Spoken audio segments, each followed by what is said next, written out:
Hai semua, mungkin dalam 15 hingga 20 tahun ke depan, bahan bakar fosil sudah dilarang digunakan. Karena Eropa pada tahun 2021 telah menyetujui undang-undang yang melarang penjualan kendaraan emisi karbon dioksida baru atau berbahan fosil pada tahun 2035 mendatang.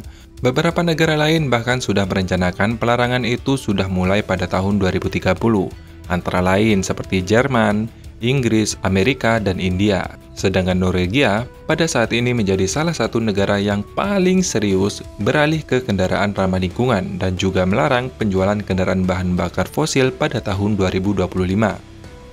Sedangkan Indonesia melalui Kementerian Perindustrian dan Kementerian SDM akan melarang penjualan mobil dan sepeda motor berbahan bakar fosil pada tahun 2040. Artinya, ada dua jenis kendaraan yang diperbolehkan beroperasi pada waktu itu, yakni bertenaga listrik dan kendaraan bersumber dari energi yang dihasilkan dari bahan organik seperti biodiesel, bensa, aftur, dan lain-lain. Kita bersyukur Indonesia dianugerahi oleh kekayaan alam yang melimpah, sehingga Indonesia mempunyai bahan baku kedua jenis sumber energi tersebut. Kendaraan listrik kita punya banyak cadangan nikel, dan sumber energi berasal dari bahan organik, kita mempunyai kelapa sawit yang melimpah. Namun yang menjadi masalah tentu bagaimana caranya mengubah minyak kelapa sawit menjadi bahan bakar. Disinilah tantangan besarnya teman-teman. Dan bangsa Indonesia harus berterima kasih pada sosok putra terbaik bangsa yang satu ini. Karena berkat jasa beliau, kemungkinan besar nanti pada saat bahan bakar nabati populer, Indonesia menjadi next Arab Saudi yang menjadi raja minyak nabati terbesar di dunia. Ya, beliau bernama Profesor Subagio. Profesor Subagio merupakan seorang guru besar di program studi teknik kimia Fakultas Teknologi Industri ITB. Beliau berjasa dalam mengembangkan penelitian terkait katalis, di mana cikal bakal untuk produksi bahan bakar yang berasal dari minyak sawit. Penelitian tersebut menghasilkan produk-produk inovasi di bidang katalis yang dapat mengkonversi minyak kelapa sawit menjadi bahan bakar nabati, seperti bensin, solar, dan aftur. Penelitian pengembangan katalis ini tidak dilakukan dalam sekejap, namun perlu waktu yang cukup lama, sejak 36 tahun yang lalu, bertempat di Laboratorium Teknik Reaksi Kimia dan Katalisis. Keberadaan laboratorium tersebut sekaligus menjadi bukti bahwa produk penelitian Indonesia dapat menjawab tantangan kemandirian bangsa di masa yang akan datang. Tidak banyak informasi yang saya dapatkan mengenai profil Profesor Subagio, namun kecerdasan Profesor Subagio sudah terlihat sejak beliau masih muda. Beliau sudah menjadi dosen muda ITB pada tahun 1975. Kemudian melanjutkan studi sampai S3 di De Puyter University, Prancis pada tahun 1981. Selanjutnya, Profesor Subagio muda terpilih masuk dalam kelompok peneliti keahlian teknologi reaksi kimia dan katalisis. Profesor Subagio telah menerima penghargaan Adibrata sebagai peneliti inovator pada Hari Kebangkitan Teknologi Nasional pada tahun 2018 dan penghargaan Habibie Prize pada tahun 2021 untuk kategori ilmu rekayasa kimia. Hasil penemuan yang mengangkat nama beliau pertama kali adalah katalis merah putih, di mana katalis adalah zat mempercepat laju reaksi dengan tidak mengalami perubahan kimia dengan cara menurunkan energi aktivasi. Dengan adanya katalis dapat mempercepat reaksi kimia hingga miliaran bahkan triliunan kali lipat, sehingga tidak perlu menunggu waktu lama untuk proses reaksi kimia. Maka bisa disimpulkan katalis merupakan kunci keberhasilan aneka proses kimia komersial, sehingga tanpa menguasai pengembangan dan produksi katalis, sebuah bangsa mustahil bisa menguasai teknologi proses kimia. Jadi, jangan bisa bermimpi deh bisa membuat biohidrokarbon kalau tidak bisa membuat katalis. Dalam Rakornas 2020, dalam tajuk Integrasi Riset dan Inovasi Nasional, Profesor Subagio juga bercerita bahwa dirinya sudah 5 kali mengejar Presiden Jokowi.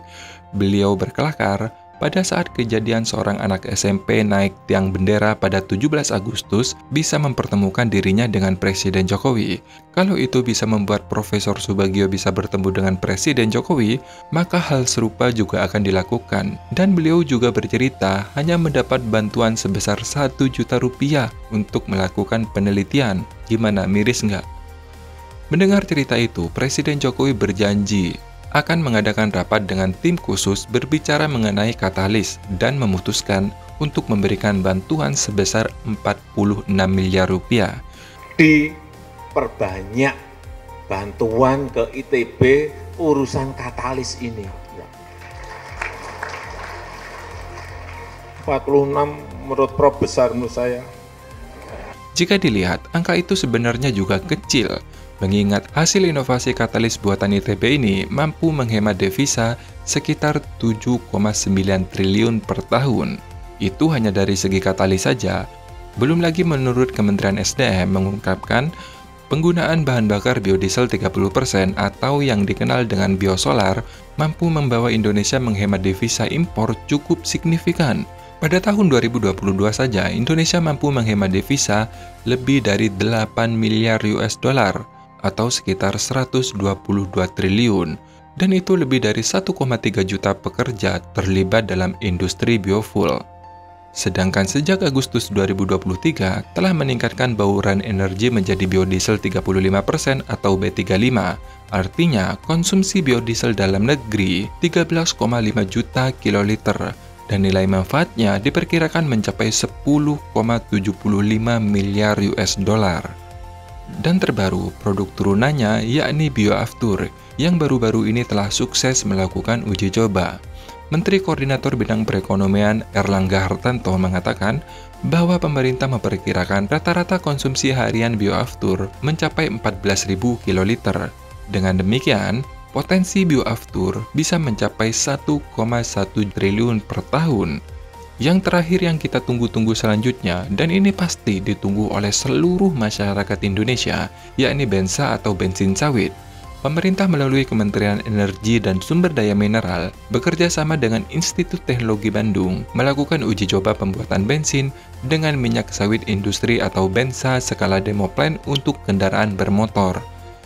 Jebolnya APBN bro, untuk subsidi BBM yang telah meningkat hingga 3 kali lipat mencapai 502,4 triliun rupiah dan diperkirakan akan terus meningkat serta subsidi yang diberikan tidak tepat sasaran karena dinikmati oleh kelompok masyarakat yang mampu.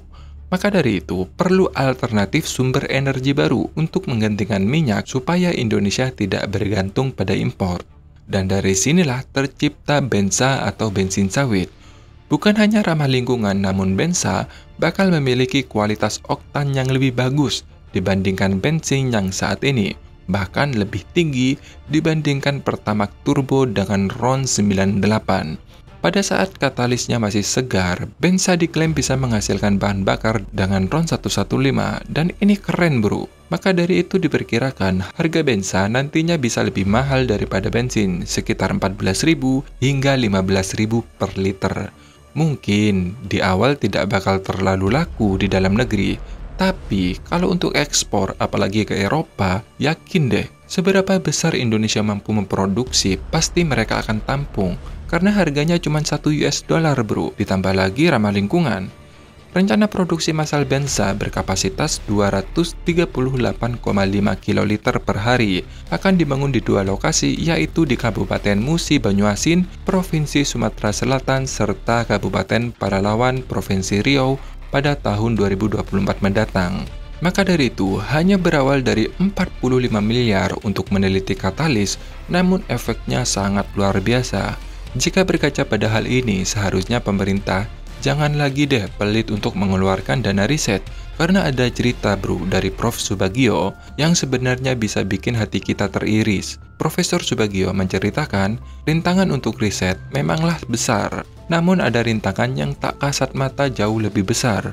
Sudah beberapa kali nih, katalis ciptaan Prof Subagio sukses diuji coba pada reaktor kilang minyak milik Pertamina. Namun, ada oknum nih yang mengatakan kalau katalis buatan Prof Subagio ini tidak memenuhi kriteria, sehingga untuk mematahkan klaim itu, orang baik dari Pertamina harus mendatangkan alat monitor dari unit Pertamina lain untuk mendukung hasil penelitian Profesor Subagio. Dan hasil alat monitor tersebut mengatakan, katalis ciptaan Prof Subagio ya memang memenuhi kriteria bro. Pada saat itu selalu dikatakan target tidak tercapai. Nah itu karena ada alat baru yang didatangkan dari unit lain dan diketahui ini ternyata berhasil dan bahkan kinerjanya sangat bagus. Kejadian-kejadian seperti ini seharusnya tidak terjadi di Indonesia. Ya, tapi gimana bro? Masih banyak oknum di Indonesia yang suka impor. Nah, semoga informasi ini bermanfaat dan mengubah mindset kalian, terutama yang masih underestimate terhadap bangsa sendiri. Terima kasih sudah menonton, sampai jumpa di video selanjutnya. Dadah!